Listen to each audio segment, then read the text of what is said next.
श्री परमात्मने नमः। अतः तृतीयो अध्याय। अध्याय 2 में भगवान श्री कृष्ण ने बताया कि यह बुद्धि तेरे लिए ज्ञान मार्ग के विषय में कही गई। कौन सी बुद्धि? यही कि युद्ध कर, जीतोगे तो महामहिम की स्थिति प्राप्त कर लोगे और हारोगे तो देवत्व। जीत में सर्वस्व है और हार में भी देवत्व कुछ मिलता ही है। अतः इस दृष्टि से लाभ और हानि दोनों में कुछ ना कुछ मिलता है।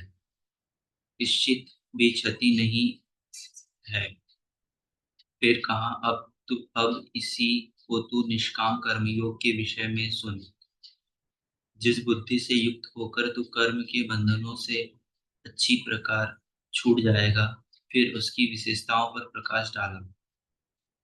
कर्म करते समय आवश्यक सावधानी पर बल दिया गया कि फल की वासना ना हो, कामनाओं से रहित होकर कर्म में प्रवृत्त हो और कर्म करने में तेरी अश्रद्धा भी ना हो, जिससे तू कर्म बंधन से मुक्त हो जाएगा।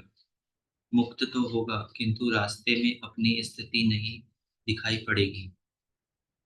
अतः अर्जुन को निष्काम कर्मयोग की अपेक्षा ज्ञान मार्ग सरल लगा और प्राप्ति वाला प्रतीत हुआ।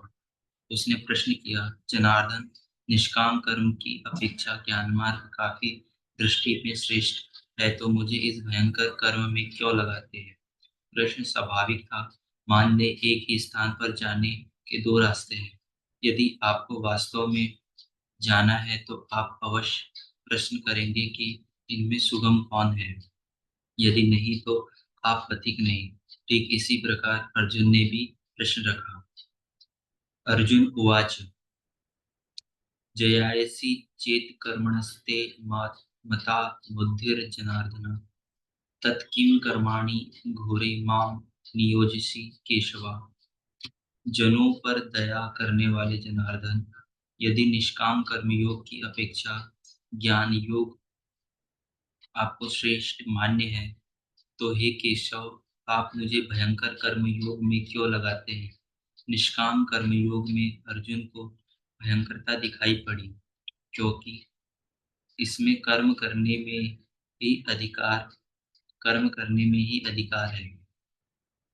निष्काम कर्मयोग में अर्जुन को भयंकरता दिखाई पड़ी, क्योंकि इसमें कर्म करने में ही अधिकार है, फल में कभी नहीं। कर्म करने में अश्रद्धा भी ना हो और निरंतर समर्पण के साथ योग पर दृष्टि रखते हुए कर्म में लगा रहे।